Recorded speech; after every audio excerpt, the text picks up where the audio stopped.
Mohamed Sanu playing for the Falcons against the Panthers earlier this season.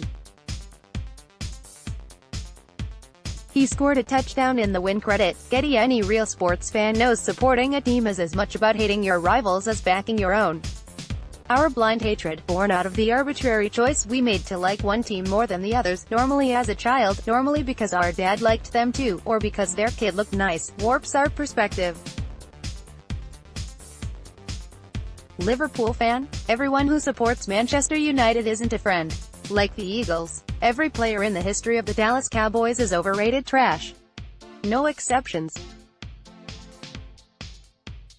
Maybe Tony Romo is alright, but only now he's retired. Fans expect this hatred to spill over to the men on the field.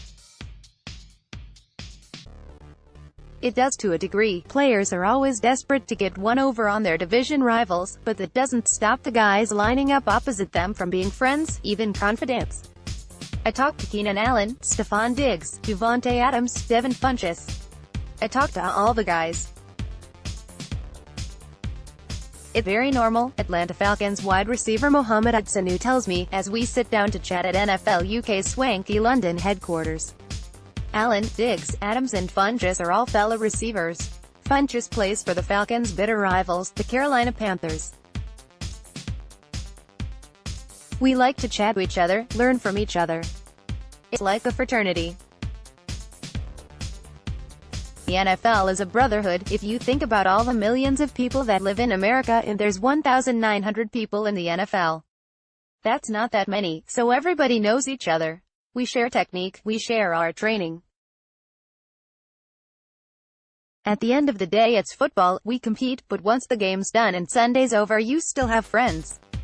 When you retire they're your friends, and I feel like sometimes people lose sight of that. Sanu scored 4 touchdowns for the Falcons this season. Getty Sanu may share a bond with many of the league's premier wideouts, but there's none he speaks about more highly than the ones he shares a locker room with.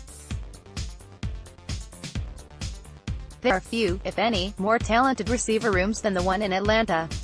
Julio Jones led the league in receiving yards this season. The rookie, Calvin Ridley, had 10 touchdowns, more than Michael Thomas, Zach Ertz and Adam Thielen. You have Sanu, comfortably one of the NFL's best numbers 2s, coming off the most productive season of his 7-year career. Without a doubt we're the best receiver trio in the league, he says. We bring so many different things to the table. Mohamed Sanu, 2018 season stats. We've got Calvin. I feel like he's a human joystick, the way he moves. He's so gifted. Such a talented player. Calvin is a rare competitor. Wants to be so great so bad, and it just makes him get better and better and better each day. I mean he's so good right now. The scary part is he can be one of the best in the league really quickly, and that's the most impressive part of Calvin. You've got Julio. Who's Julio? He's a physical specimen, gifted, 6 feet 4 inches, can run with the best of them. Then you've got me, and I'm like a mixture of the two. I can move, I'm very shifty and at the same time I'm big. Julio Jones is the Falcons' main man, and that creates chances for Sanu. USA Today. It won't surprise you to learn that Sanu loves playing with Jones, if only because it makes his own life much easier. Just as Antonio Brown's presence on the field allows Juju Smith-Schuster to make waves in Pittsburgh for now, and Tyler Boyd thrives thanks to A.J. Green in Cincinnati, Sanu carves opportunities out of opposing defenses, going all out to stop big number 11. Julio definitely makes me a better player, he says. I get one-on-one matchups. Teams will put the second corner on him with help over the top, and then they'll put the other corner on me, and I'm one-on-one. I mean, who doesn't love one-on-one matchups? In Sanu's eyes, when he gets these one-on-one opportunities, he's coming out on top. Every time. He worked as a pundit on Sky Sports' coverage of the Patriots-Chargers game last weekend, and when host Neil Reynolds asked him about competing for 50-50 balls, Sanu was quick to correct him. As a wide receiver there's no such thing as a 50-50 ball, because that ball is yours and yours only. If you have the slightest doubt that the defender's gonna get the ball, you've lost half the battle. He tells me, that's the most important thing when it comes to receiver play. When the opportunity comes your way, you've got to take it. I call 50-50 balls 100-100ths balls, because there's a 100% chance I'm coming down with it. Sanu is extremely impressed with what he's seen from rookie Calvin Ridley. Credit AP. Sanu rates confidence among the most important qualities an NFL wide receiver can possess. Outside of the quarterback and occasionally the kicker, there's no position on the field which draws as many eyes. No position which invites quite the same chance to be the hero. But a hero is only ever inches away from becoming a villain.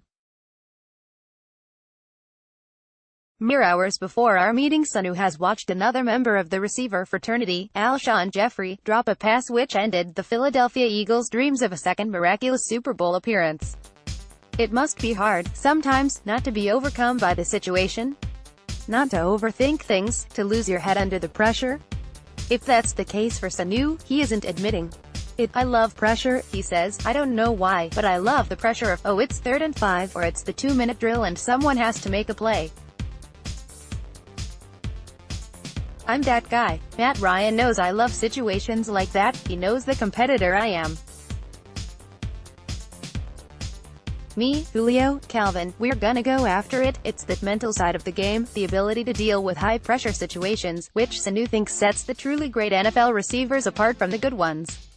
It's all mental, that competitive edge that sets guys apart. He tells me, if you look at the league, everybody's fast, everyone can catch. It's the mental aspect of the game. You build yourself up for each reps. You say, this is going to be my best rep of the day. You have to be consistent in getting better and better and better, no matter what goes on. You need short-term memory loss, whether it's a good play or a bad play. You can't think, oh, I just made a heck of a play, I had a nice one-handed catch, and then the next play you're thinking about the one-handed catch and you dropped a wide-open pass. You've just got to stay focused, like, I caught the ball, cool, that's what I do. I feel like you can be taught the mental side, but the best players just have it. Sanu celebrates a touchdown against the Panthers with his quarterback Matt Ryan. Credit USA Today for someone so hungry to be great, and who has found so much success in his NFL career so far. Being here in the UK in January must be a strange feeling. This is the first season since entering the league in 2012 that Sanu hasn't gone to the playoffs. He did it 3 times with the Cincinnati Bengals, who drafted him in the 3rd round to play alongside AJ Green, and twice with the Falcons. That first time, of course, they went all the way to the Super Bowl, and we know what happened next. Sanu's Falcons suffered more adversity this season, a year many experts tipped them to get back to the big game again. Instead, their injury-ravaged franchise slumped to a shocking 1-4 in the early season, finishing a disappointing 7-9. It was tough this year, he says, all the injuries we had, the losses that we had. But it made us better at the long run, it helped us grow. The young guys definitely grew. Whether we bounce back, all predicates on what we do this off-season. Just because you have the talent doesn't mean you're going to end up right there at the end of the season. You've got to take care of your body and get back where you need to be. We'll be ready for the 2019 season, as they in Atlanta. It's time for the Falcons to rise up again. Super Bowl 53 will be live on BBC One and Sky Sports USA on the 3rd of February from 11:30 p.m.